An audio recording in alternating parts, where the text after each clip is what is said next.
Hello and welcome to the Craft Beer Corner. For today's beer review, we are jumping into something I haven't done in a long time, and that is a first beer that is part of a sampler pack.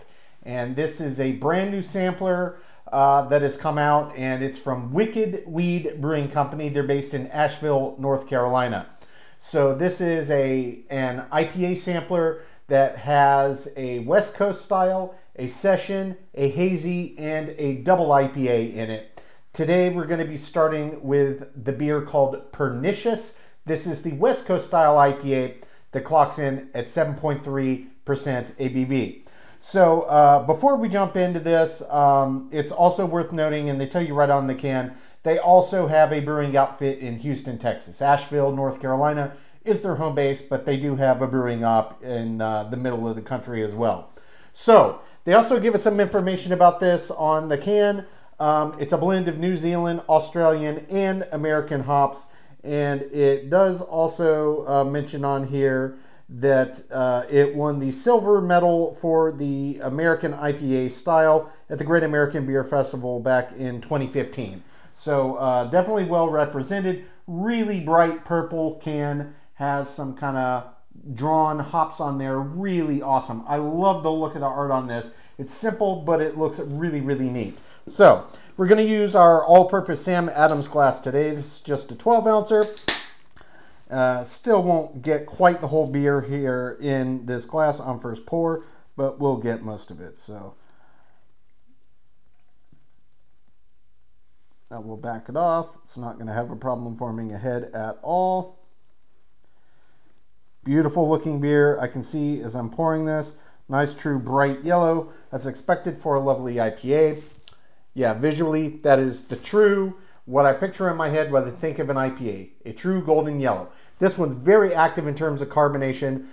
Predominantly what I see is a rush of very superfine champagne-like bubbles straight up the middle, and just a couple kind of medium small size ones coming up as well. So that probably attributed to this lovely thick creamy head that it formed. No problem forming a head whatsoever. So we're going to get right up over this for a good sniff. Oh yeah, that smells really nice. So there's a lot of head here, a lot of foam to have to get aromas out of, but what I can smell, there's a little bit of an earthiness, a little bit of pine kind of resinous sense to it, and it also smells kind of like a tropical fruit and a mix of melons. So there's definite papaya and passion fruit coming off on the nose with some nice earthiness. Underlying kind of honeydew and cantaloupe melons on the aroma as well. And that's really the bulk of what I'm getting here. This kind of earthiness, this slight resinous quality, and some melons and some tropical fruit. But it smells absolutely fantastic. I'm sure as I finally jump into the beer and that head backs off a little bit, I'm going to be able to get even more aroma coming out of this glass. But it looks great, smells great. Always love trying a new beer from a brewer. So this is the first one of their 4 separate IPAs in their sampler pack. Let's jump right in.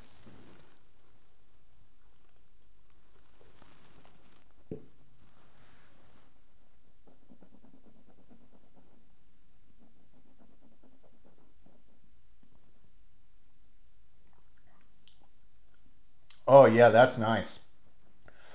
Oh man, what a delicious beer. Yeah, I can see why they won a medal at the Great American Beer Festival. Wow, that's really nice. That is very, very tasty. So before we get into the flavor profile here, stock texture. Body on this feels exactly right. 7% ABV is kind of the Goldilocks middle of the road zone for a standard IPA these days, certainly for an American style IPA. And this is a West Coast, obviously American style IPA. 7.3 on this one, so it's a little higher, but it's basically in that average range. And the body feels exactly as weighty as I would expect for this ABV range for this style. Mouthfeel has, again, just as with the body, it's got the exact right amount of resistance I would expect. Though it's also worth noting that agitation on the palate, this one gets insanely creamy. Insanely creamy. I mean, it's just very lush. You can really feel it.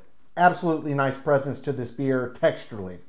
So in terms of the flavor profile, there was a lot of mix of different aromas coming out of this. What's the flavor profile like? Well, This one is dominated by the earthy side of the hop. That's the big, bold punch forward is the earthy side of the hop flavor.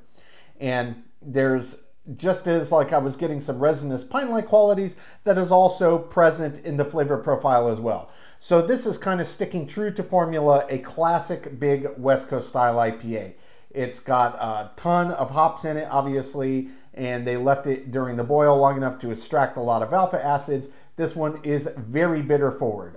This is one for people that really like a nice bitter hoppy IPA. New England sub-style is your thing with the bitters dialed back. Typically, this may not be for you, but if you're a true hophead that loves the bitters, the bigger, the bolder, the better, definitely this is one I think is worth your time. So, in tandem with that nice earthiness and that kind of resinous quality, there is a little suggestion. While I don't taste anything that tastes specifically like a, grapefruit, orange, lemon, lime, whatever, take your pick of fruit, but there was definite kind of a citrus oil, citric kind of rind quality coming out of it. I can't really say what specific fruit I think it reminds me of, but it's definitely got that quality to it. And that with the other flavor profiles of earthiness and kind of resinous, that is like the dream team combination of those flavors that all draw and build upon one another. It's absolutely delicious. So I'm going to jump back in for a second sip. We'll let everything re-intensify, see if I missed anything, then we'll talk about this finish. But first sip, very impressed. Very tasty beer.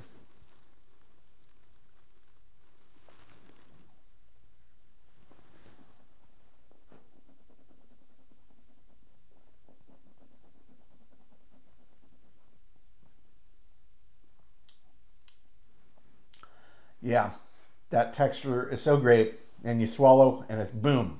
Big kick of bitters. Okay. So second sip, it's a lot more clear where that citric side is coming. Definitely very earthy, very resinous, but even on the flavor profile, yeah, there's a little citrus. This to me tastes like ruby red grapefruit specifically. That's where I would classify it. And even some of the subtle kind of passion fruit that was in the aroma, there's a little bit of that flavor that comes through as well on second sip. So letting everything re-intensify really open this beer up and kind of lets me pick out some things I missed on first sip. It's absolutely delicious. Again, just personally, I'm reveling in that nice bitter kick, and they really are haunting on the palate. They were not shy with the bitters. They clearly extracted a lot of alpha acids into this. So it's got big, bold, pungent aroma, flavor, and bitter intensity. This is a true to style West Coast IPA, and I think it's absolutely fantastic. So on the finish, this one's very wet, very round, all the way to the end.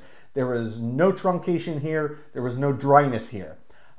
What is left on the back of the palate that really pushes this finish out, and it is quite long, is the intensity of the kind of resinous qualities mixed with a little bit of the earthiness. That's the two dominant flavors, and they really are driving the length of the finish on this one.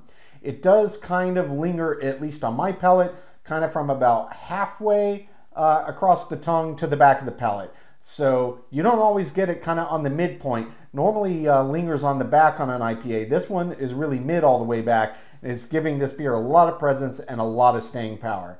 I absolutely love this. I'm a big fan of West Coast IPAs. This one I think is fantastic. I cannot wait to try the other three IPAs in this sampler, but I'm going to take my time sip on this, count my scores. When we come back, we'll get this beer ranked from top to bottom.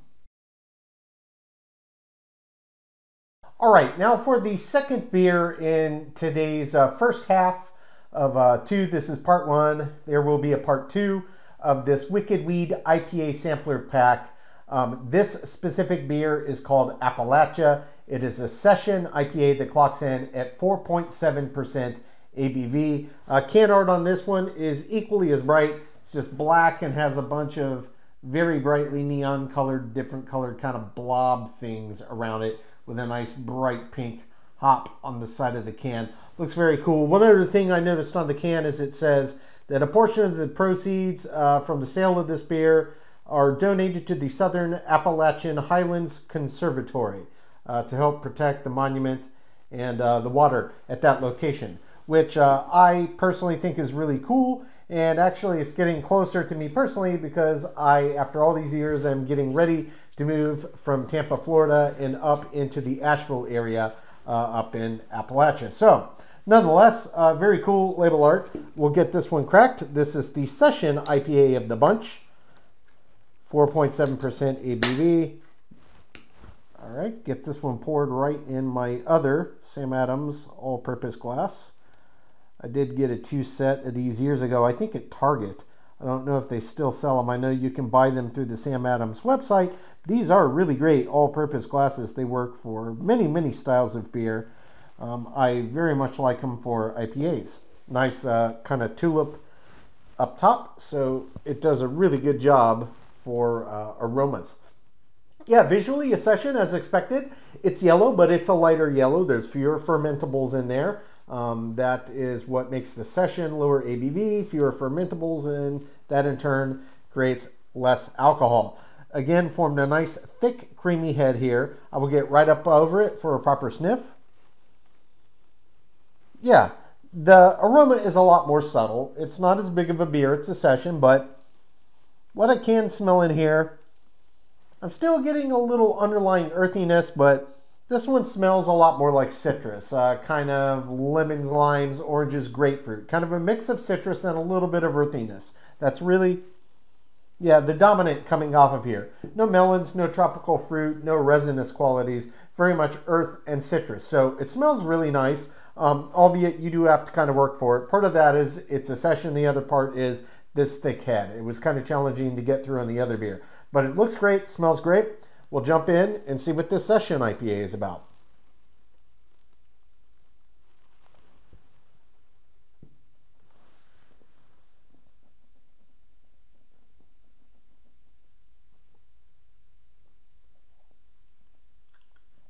Oh, that's really nice. Yeah, that's a well done Session. Okay, so the most immediate, if we were to compare and contrast this one to the prior, and it makes perfect sense, is that it doesn't feel as heavy. But for a Session at 4.7, it's got a lot weightier body than I anticipated. I would say this feels a true solid medium, maybe even on the high end of the scale. So it weight-wise has a lot more presence than you would expect from your average Session IPA. Mouthfeel, I also have to say there's a lot more resistance here than you get on your typical Session IPA as well. And just as with the West Coast style we just got to sample, this one, when you agitate around the pellet, gets equally creamy. I mean, extremely lush. Very, very nice. This is weight-wise, texture-wise, it's quite a bit different than your average Session IPA. And for me, it doesn't feel out of place. It just feels a lot more robust than that lower ABV would kind of lead you to believe. But it's very nice. It has real presence to it. In terms of the flavor profile, as is typical with most Sessions, it's not as big and bold and in your face, and that includes the bitters. So yes, there is definitely noticeable bittering, but it's dialed way, way back, especially in comparison to the West Coast we just had. So it's there, but it's not in your face. It's got a nice amount of bitters. So people that maybe don't enjoy the bitter side of hops, this is one I still think is pretty approachable. It's not astringently bitter. Sure, you definitely notice it. It is an IPA after all, but it's dialed way, way back. If I were just to guess, I would say it's maybe in the 20, 25 IBU range. That's just my guess. At least that's how I'm perceiving it. Pretty far down on the scale, but it's very, very nice. The other thing that I notice about this beer is, aside from the actual bittering, the intensity and pungency of flavor is also dialed back. And again, that's another typical hallmark of Session IPAs. Now, that does not always have to be the case. Indeed, I have brewed a Session that I absolutely hopped the crap out of it. And it was just as pungently and boldly flavored and bitter forward as any normal, almost like West Coast style IPA. So yes, it's possible, but in Sessions, that's not typically the point. This is supposed to be, you can have more than one. It's got a lower ABV, it's not as heavy, it's not as big and bold and in your face. And I think they did a really good job with this beer. So I'm gonna jump back in for a second sip. I'm gonna let everything re-intensify, see if I missed anything, then we'll talk about this finish. but it's a very, very well done session IPA for my money. Take two.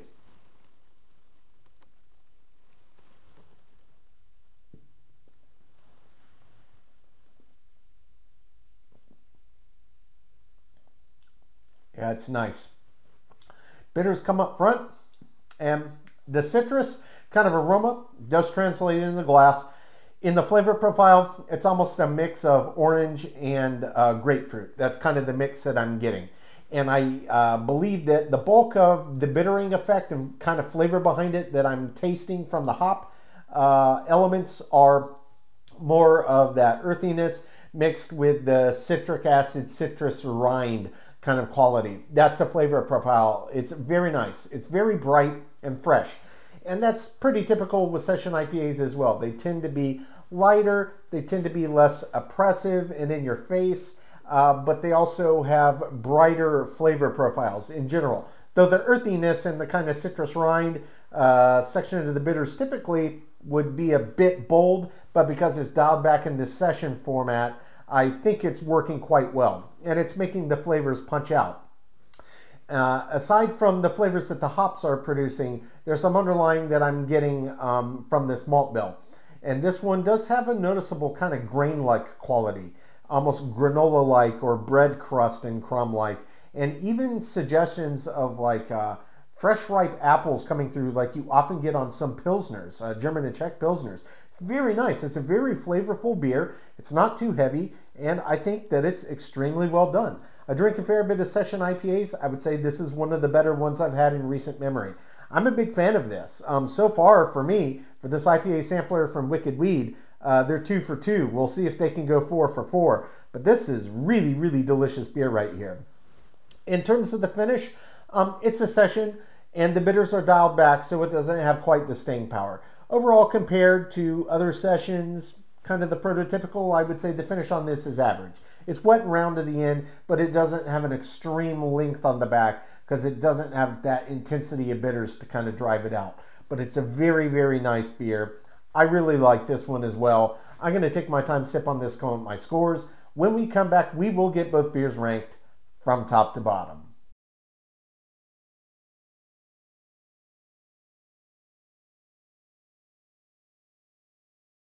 All right, now that we've gotten to enjoy these beers, we're going to get them ranked.